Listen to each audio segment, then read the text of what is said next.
ফিরবে আবার স্বৈরাচার যদি না হয় পিয়ার।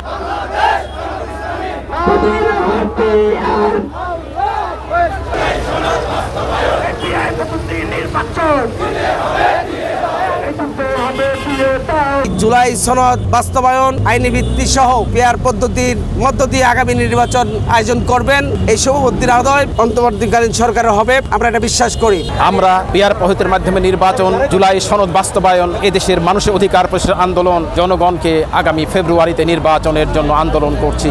এই সকল আন্দোলন যেন জনগণ আমাদেরকে সহায়তা করে পাশে থাকে এবং স্বৈরাচার যেন আবার আসতে না পারে। সংস্কারের মাধ্যমে আগামী বাংলাদেশ গড়ে তুলতে চাই।